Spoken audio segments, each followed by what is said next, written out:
हाँ तो दिखाइए पंडित जी, कैसी लड़कियों की तस्वीर लाए हैं आप मेरे प्रणव के लिए।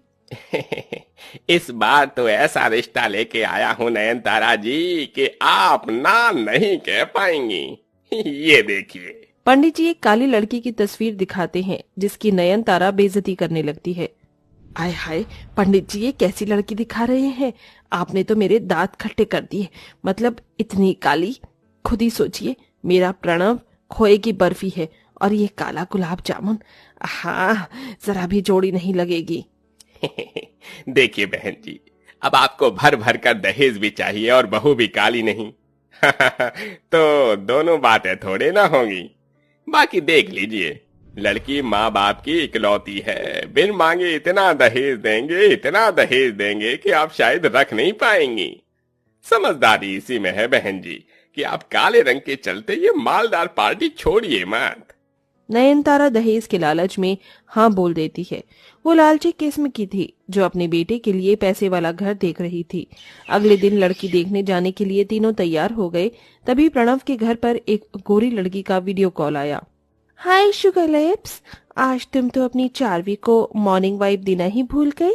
और तुमने ये कुर्ता पजामा क्यों पहना है? वो माँ के साथ कहीं जाना है।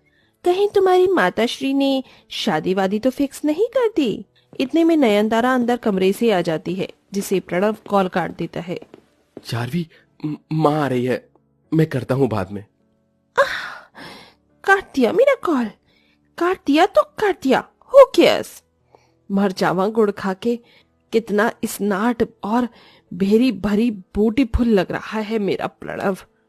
माँ, इट्स नॉट नहीं, स्मार्ट होता है। हाँ, मैं भी तो वही बोल रही थी। अरे अब जल्दी से चलो भाग्यवान। हाँ, चलिए बाजार से छोटी मोटी फल की टोकरी, आधे किलो की मिठाई का डिब्बा और 200 के सूट थमा देंगे और कर लेंगे रिश्ता पक्का। ठीक है ना जी? ये कंजूस औरत कभी नहीं बदलेगी। सब लड़की के घर आते हैं जहाँ पार्लर वाली मुंह टेढ़ा बनाकर मेकअप कर रही थी। उफ, मैंने आज तक इतना काला और डल फेस नहीं देखा। इन पर तो मेकअप भी नहीं टिक रहा।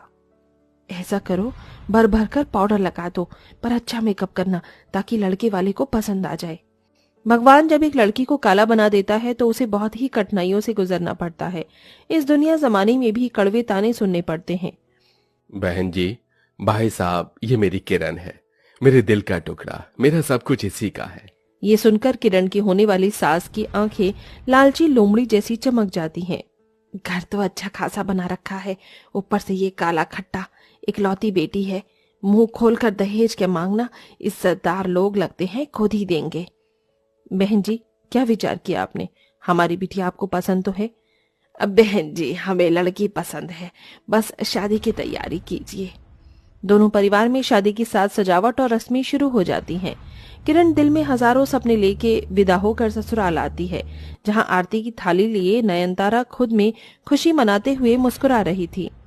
अपनी काली बहू के दहेज लेकर आने के कितने सपने देखे थे मैंने, आज सब पूरे होंगे। एसी, कूलर, फ्रिज, ट्रक भर के सामान आएगा मेरे घर में। फिर इस पुराने सी डिब्बे फ्रिज को मैं फेंक दूंगी, चलता भी नहीं, और मस्त एसी लगाकर अपने कमरे में मजे से सोऊंगी। मेरे मन में तो लड्डू फूट रहे हैं। इतने में दूल्हा दुल्हन की गाड़ी आ जाती है और नयनतारा आरती उतारती है। आजा आजा मेरी सांवली सलोनी बहू, अंदर आ। वैसे बहू, तेरे दहेज के सामान का ट्रक भी साथ आया होगा ना? दिख नहीं रहा। माँ, इसके कंगले बाप ने कोई दहेज नहीं दिया। लेकिन आप लोगों ने तो दहेज नहीं मांगा था। क्योंकि मुझे लगा था कि बिन मांगे ही बहुत कुछ मिल जाएगा।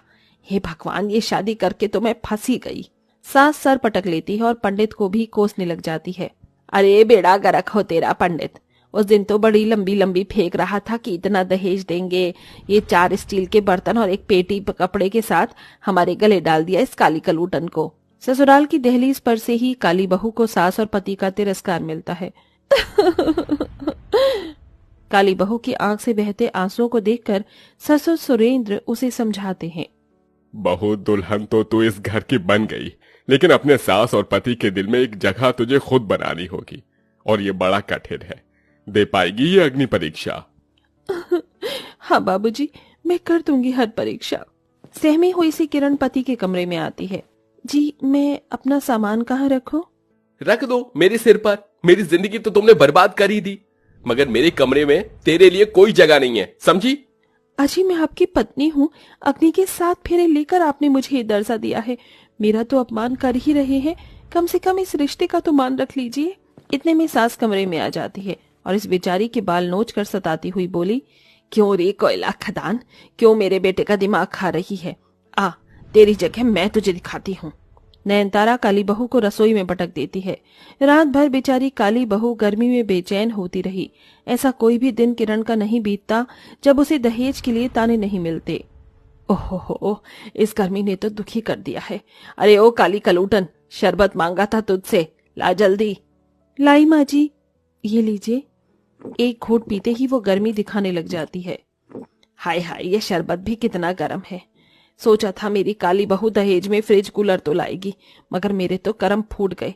ऐसी काली बहू ब्याह कर जाकर मर क्यों नहीं जाती चुल्लू भर पानी में डूबकर।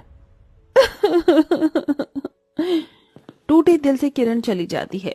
इधर प्रणव रात दिन चारवीक से हंस हंस कर चैटिंग करता रहता, जिससे नयनतारा दूसरी शादी की बात करती है। देख प्रणव, मैं तेरी खुशी चाहती हूँ बेटा। ये लड़की कितनी दूध जैसी गोरी है, तो इससे दूसरी शादी कर ले। लेकिन माँ, मैंने इसे मेरी पहली शादी के बारे में नहीं बताया।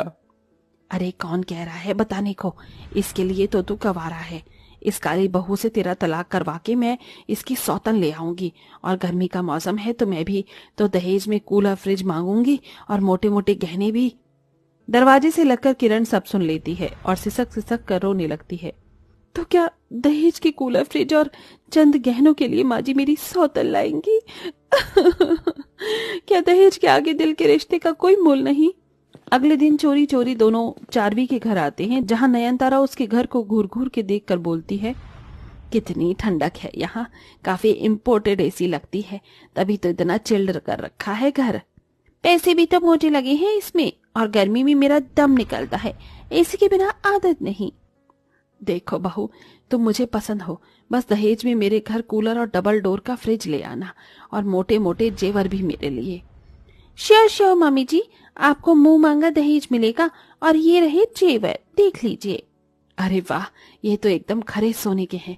अब तो बस चट मंगनी पट ब्याह करके मेरी बहू बनकर आ जाओ। माँ जी, ये शादी नहीं हो सकती। हो स्टेज प्रणव, मैं इनकी पत्नी हूँ। किरण चारवी को सब कुछ बता देती है। इतने में पुलिस आकर दोनों को हथकड़ी डाल देती है। अरे इंस्पेक्टर, मुझे क्यों हथकड़ी डाल रहे हो? मैंने कौन सी चोरी डकैती थोड़ी ना की है। लेकिन दहेज प्रताड़ना तो किया है, उसके लिए आपको हम गिरफ्तार करते हैं। आप दोनों ने मुझे मजबूर कर दिया ऐसा करने पर। माँ जी, आप दोनों का दिल जीतने के लिए मैंने हर जतन किया, अपमान सहा, लेकिन आप दहेज के लिए मेरी सौतन लेने जा रही थी। हाँ। मेरी जगह आपकी बेटी के साथ अगर यही होता तो कैसा लगता?